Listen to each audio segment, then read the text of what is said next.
जिनके कहने पर चली थी भारत में आजादी की आंधी, फिर क्यों कहते हैं मजबूरी का नाम महात्मा गांधी। दोस्तों, हमारे राष्ट्रपिता महात्मा गांधी, जिन्होंने अपनी लाठी के दम पर अंग्रेजों को भारत से बाहर खदेड़ फेंका था, जिनके अहिंसक आंदोलन की चर्चा आज भी हमारे रोंगटे खड़ी कर देती है, और जिन्होंने देश की आजादी में एक महत्वपूर्ण भूमिका निभाई थी। लेकिन क्या आप जानते हैं कि वही महात्मा गांधी भगत सिंह, राजगुरु और सुखदेव की फांसी रुकवा सकते थे, लेकिन उन्होंने ऐसा नहीं किया। मगर क्यों? क्या बापू कमजोर ना पड़ते तो भारत को 1920 के दशक में ही आजादी मिल जाती? और क्या वाकई में बापू ने बंटवारे के दौरान अनशन करके पाकिस्तान को 55 करोड़ रुपए दिलवाए थे, जिसका इस्तेमाल उसने कश्मीर में भारत पर ही हमला करने के लिए किया था? जानेंगे गांधी बापू से जुड़ी कुछ अनसुनी कहानियां। आज के इस दिलचस्प वीडियो में पता लगाएंगे कि क्यों कहा जाता है मजबूरी का नाम महात्मा गांधी। लेकिन उससे पहले हर भारतीय वीडियो को लाइक करके कमेंट में जय हिंद जरूर लिखे। दोस्तों, गांधी जी की मजबूरी से जुड़ी पहली कहानी की शुरुआत होती है सन 1800 के दौर से, जब दादा अब्दुल्लाह नाम के गुजराती व्यापारी नटाल में जाकर बस गए थे। लेकिन उनका बिजनेस में काफी लॉस हुआ था और कोर्ट केस लड़ने के लिए कोई भी वकील नहीं मिल रहा था। तब उन्होंने महात्मा गांधी को दक्षिण अफ्रीका आकर उनका केस लड़ने के लिए कहा। अब गांधी जी के पास भी भारत में कुछ खास काम नहीं था, इसलिए सन 1890 में वो साउथ अफ्रीका चले गए। इस दौरान जब वो ट्रेन में सफर कर रहे थे तो उनके पास फर्स्ट क्लास की टिकट थी, लेकिन उस वक्त फर्स्ट क्लास में सिर्फ गोरे लोगों को ही बैठने की परमिशन थी। इसलिए टीसी ने गांधी जी को अपमानित करते हुए थर्ड क्लास कंपार्टमेंट में जाने के लिए कहा। लेकिन गांधी जी अपनी जिद पर अड़े रहे कि मेरे पास तो फर्स्ट क्लास की टिकट है। जो सुनकर ट्रेन में सवार अंग्रेजों को गुस्सा आ गया और उन्होंने अगले स्टेशन पर गांधी जी की पिटाई करते हुए उन्हें फर्स्ट क्लास कंपार्टमेंट से बाहर फेंक दिया। उन्हें काफी बुरा लगा, लेकिन उन्होंने इस अपमान को चुपचाप सह लिया। फिर जब वो दादा अब्दुल्लाह का केस लड़ने कोर्ट में पहुंचे तो जज ने भी उनके पहनावे को अपमानित करते हुए कहा कि तुम अपनी पगड़ी उतार दो, वरना कोर्ट से बाहर निकल जाओ। गांधी जी ने इस अपमान को भी सहा, लेकिन कुछ नहीं बोले, क्योंकि एक तो उनके पास दक्षिण अफ्रीका में गुजारा करने के लिए पैसे नहीं थे, और दूसरा उन्होंने दादा अब्दुल्लाह को 1 साल काम करने का वचन दे दिया था। अब ये गांधी जी की मजबूरी थी या सहन शक्ति, इस बारे में अपनी राय हमें कमेंट्स में जरूर बताइए। खैर, अगले 1 साल तक उन्होंने साउथ अफ्रीका में भारतीयों और अश्वेतों के साथ हो रहे अत्याचारों को करीब से देखा, और सन 1894 में उन्होंने अंग्रेज सरकार के सामने मोर्चा खोल दिया और नटाल इंडियन कांग्रेस नाम के संगठन की स्थापना की, जिसका उद्देश्य भारतीयों और अश्वेतों को मतदान करने का अधिकार दिलाना था। जिसके बाद सन 1906 में गांधी ने दक्षिण अफ्रीका में पहला सत्याग्रह किया, और 7 सालों तक चले इस सत्याग्रह में उन्होंने भारतीयों और अश्वेतों को कई हक दिलवाए। इसी बीच कांग्रेस के वरिष्ठ नेता गोपाल कृष्ण गोखले ने गांधी जी को भारत आकर ब्रिटिशर्स के खिलाफ लड़ाई लड़ने के लिए आमंत्रित किया। इसके लिए उन्होंने एक पत्र भी लिखा था, और सन 1915 में गांधी जी भारत आ गए और यहाँ उन्होंने अंग्रेजों के खिलाफ अहिंसक आंदोलन शुरू किए।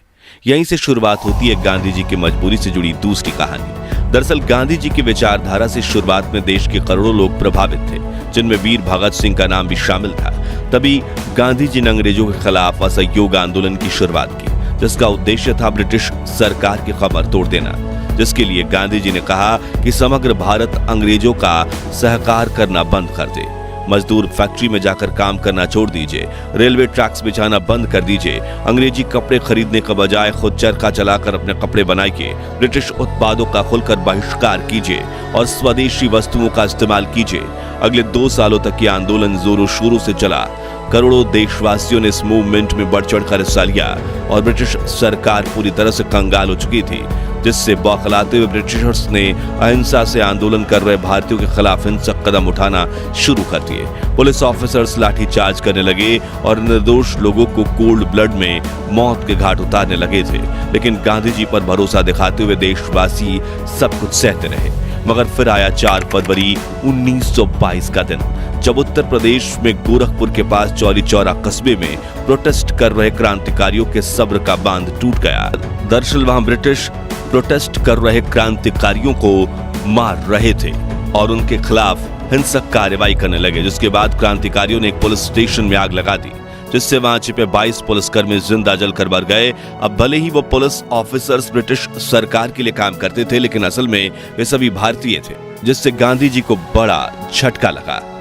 और उसके बाद से वो परेशान रहने लगे, जिसके बाद उन्होंने ये कहते हुए असहयोग आंदोलन पर रोक लगा दी कि अगर किसी ने आपकी आंख फोड़ी और आप उनकी आंख फोड़ोगे तो पूरी दुनिया अंधी हो जाएगी। अब ये कदम उठाना जरूरी था या फिर गांधी जी एक बार फिर मजबूर हो गए थे? ये जवाब हम नहीं देंगे, बल्कि आप हमें कमेंट्स में बताइए। हालांकि उस वक्त गांधी जी के इस फैसले से देश के करोड़ों देशवासी नाराज हुए थे।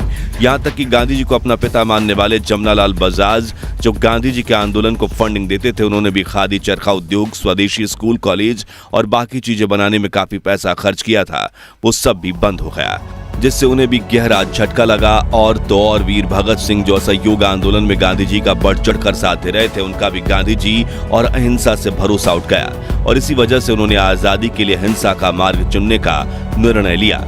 और यहीं से शुरू होती है गांधी जी की मजबूरी की तीसरी कहानी, जिसे लेकर इतिहासकारों का कहना है कि गांधी जी भगत सिंह की फांसी रुकवा सकते थे, लेकिन उन्होंने ऐसा नहीं किया।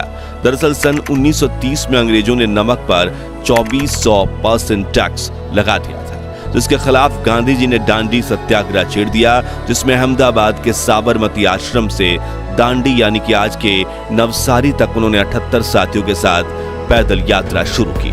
387 किलोमीटर की अहिंसक यात्रा में गांधी जी के साथ हजारों लोग जुड़ने लगे और भीड़ इतनी बढ़ गई कि काबू करना नामुमकिन हो गया, जिससे तंग आकर अंग्रेजों ने इस आंदोलनकारियों पर लाठीचार्ज करते हुए पीटना शुरू कर दिया। गांधी जी ने भी मार खाई और उनके साथ हजारों क्रांतिकारियों ने भी, लेकिन वो चलते गए। जब गांधी जी का यह आंदोलन समग्र भारत में न फैल जाए, उसके डर से वायसराय लॉर्ड इरविन ने गांधी जी के साथ 60,000 भारतीयों को अरेस्ट करवा दिया।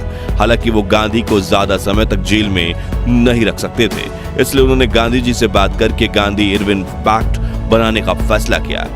इस इरविन पैक्ट की वजह से भगत सिंह और उनके साथियों को फांसी हुई थी, मगर कैसे, वो जानने से पहले हमें यह समझना होगा कि आखिर गांधी जी और इरविन समझौता क्या था। इस समझौते में गांधी जी ने ब्रिटिश इरविन से ये कहा था कि जो भारतीय ब्रिटिश हुकूमत के खिलाफ अहिंसक आंदोलन कर रहे हैं, वो ना तो आपके खिलाफ लाठी उठा रहे हैं और ना ही हाथ, बस आपकी आवाज उठाकर बात आप तक पहुंचा रहे हैं, तो आप उन्हें गिरफ्तार मत कीजिए। और दांडी सत्याग्रह में भी जिन अहिंसक फ्रीडम फाइटर्स को गिरफ्तार किया गया, उन्हें छोड़ दीजिए। वायसराय इरविन ने कहा, ठीक है, लेकिन मैं भगत सिंह, राजगुरु और सुखदेव का क्या करूं? इन्होंने तो ऑफिसर्स जेपी सॉन्डर्स की हत्या की है। तब गांधी जी बोले, आपको जो ठीक लगे वो कीजिए। गांधी जी के इस रुखे फैसले की बात जब कांग्रेस के सामने आई, तब सुभाष चंद्र बोस समेत कई लोगों ने भी गांधी जी और इरविन के समझौते का विरोध किया। वे मानते थे कि अंग्रेज सरकार भगत सिंह की फांसी की सजा माफ नहीं कर सकती थी, तो समझौता करने की कोई जरूरत नहीं थी। वहीं करोड़ों देशवासियों ने भी भगत सिंह के बिना समझौते को स्वीकार करने के गांधी जी के समझौते का विरोध किया। तभी अपना पक्ष रखते हुए गांधी जी ने किताब स्वराज में लिखा, मैं जितने तरीकों से वायसराय को समझा सकता था, मैंने कोशिश की। मेरे पास समझाने की जितनी शक्ति थी, वो मैंने इस्तेमाल की। 23वीं तारीख की सुबह मैंने वायसराय को एक निजी पत्र लिखा, जिसमें मैंने अपनी पूरी आत्मा उड़ेल दी थी। हालांकि अगर हम इतिहासकारों की माने तो 23 मार्च 1931 के दिन वायसराय को चिट्ठी लिखने का कोई फायदा नहीं था, क्योंकि तब तक तो बहुत देर हो चुकी थी और शायद गांधी जी ने यह चिट्ठी सिर्फ अपने बचाव में लिखी थी ताकि देशवासी उनका साथ दें, बल्कि असल में वो वायसराय इरविन ने समझौते के वक्त गांधी जी को यह तक ऑफर दिया था कि अगर आप भगत सिंह से ये कमिटमेंट लेकर देते हैं कि वे ऐसी हरकत दोबारा नहीं करेंगे, तो मैं उन्हें छोड़ भी दूंगा या फिर सजा तो कम करवा ही दूंगा। लेकिन गांधी जी ने कहा कि मुझे नहीं पता कि वो भविष्य में बदलेंगे या नहीं, इसलिए मैं उनका साथ नहीं दूंगा और उनकी जिम्मेदारी नहीं लूंगा। ऐसे में कहीं ना कहीं भगत सिंह की फांसी के पीछे की वजह गांधी इरविन समझौते को भी माना जाता है। हालांकि ये कहना गलत नहीं होगा कि गांधी जी के कहने पर ही शायद वीर भगत सिंह अंग्रेजों के सामने बिल्कुल नहीं झुकते, क्योंकि उन्होंने खुद अपनी सजा माफी की अर्जी देने से इनकार कर दिया था और तब उनके पिता ने इसके लिए अर्जी लगाई तो उन्होंने बेहद कड़े शब्दों में पत्र लिखकर इसका जवाब दिया था। वहीं भगत सिंह, राजगुरु और सुखदेव के इस बलिदान ने ही करोड़ों देशवासियों में आजादी से लड़ने के लिए आग को जागृत किया, इसलिए उनका बलिदान तो व्यर्थ नहीं गया। खैर, क्या भगत सिंह का साथ ना देना गांधी जी का अहिंसा से जुड़े वसूलों के लिए जरूरी था, या फिर ब्रिटिशर्स के सामने एक बार झुकना उनकी मजबूरी थी? इस बारे में अपनी राय कमेंट्स में बताइए। अब गांधी जी को मजबूर और असहाय ठहराने वाली चौथी कहानी है भारत पाकिस्तान के बंटवारे की कहानी। तो जब अंग्रेज भारत से अपनी पकड़ खो रहे थे तब उन्होंने भारत को आजादी देने का फैसला किया ताकि भारतीयों के पैरों तले कुचलने के बजाय वो सही सलामत ब्रिटेन लौट सके। तभी मोहम्मद अली जिन्ना ने मुस्लिमों के लिए अलग देश की मांग कर दी, जो सुनकर गांधी जी को बड़ा झटका लगा। उन्होंने माउंटबेटन को समझाने की कोशिश करते हुए कहा कि तुम इंडिपेंडेंस देकर चले जाओ, हम बंटवारा का बाद में देख लेंगे। लेकिन अंग्रेज तो भारत के ऊपर अपनी खुन्नस निकालना चाहते थे, इसलिए उन्होंने कहा कि फैसला तो अभी होगा। तब गांधी जी ने जिन्ना को भी समझाने की कोशिश की, लेकिन जिन्ना नहीं माने, बल्कि उन्होंने तो कलकत्ता में हिंदू मुस्लिम दंगे शुरू करवा दिए, जिसमें 5,000 से 10,000 भारतीय मारे गए और इस घटना को ग्रेट कोलकाता किलिंग कहा जाता है।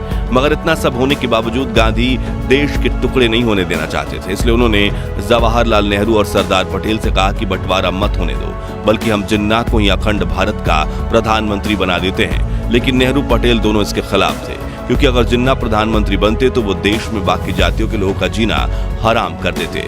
इसलिए पंडित नेहरू और सरदार पटेल को एक गुलामी से आजाद होकर दूसरी गुलामी के दौर में जाने का बिल्कुल मन नहीं था। तभी गांधी जी अपनी ही कांग्रेस पार्टी के नेताओं को मनाने के लिए कई बार अनशन पर बैठ गए थे, लेकिन इस बार नेहरू पटेल अड़े रहे और माउंटबेटन देश का बंटवारा करने में कामयाब हो गए। यहाँ गांधी जी की लीडरशिप कमजोर पड़ती हुई देखी गई थी। खैर, इस बंटवारे को लेकर यह बात भी कही जाती है कि भारत और पाकिस्तान के बीच सिर्फ जमीन का बंटवारा नहीं हुआ, बल्कि संसाधनों का भी बंटवारा हुआ था। इसी वजह से तय किया गया कि बड़ा देश होने के नाते भारत पाकिस्तान को 75 करोड़ रुपए देगा। यह समझौता भारत और पाकिस्तान की सरकारों के बीच हुआ था। भारत ने पाकिस्तान को 20 करोड़ की पहली किस्त भी दे दी थी, लेकिन तभी पाकिस्तान ने कश्मीर पर हमला कर दिया, इसलिए भारत सरकार ने पाकिस्तान को दी जाने वाली दूसरी किस्त को रोक दिया। लेकिन माउंटबेटन भारत पर पाकिस्तान को बाकी पैसा देने के लिए दबाव डाल रहे थे।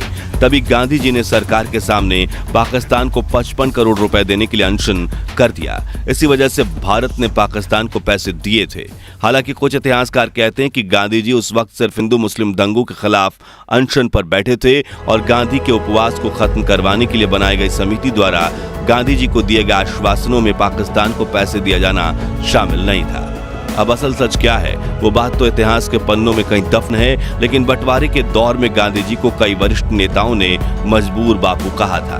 दोस्तों, आजादी के आंदोलनों में ऐसी कई घटनाएं हुई थीं जिसमें गांधी जी के निर्णय कमजोर पड़ते दिखे थे।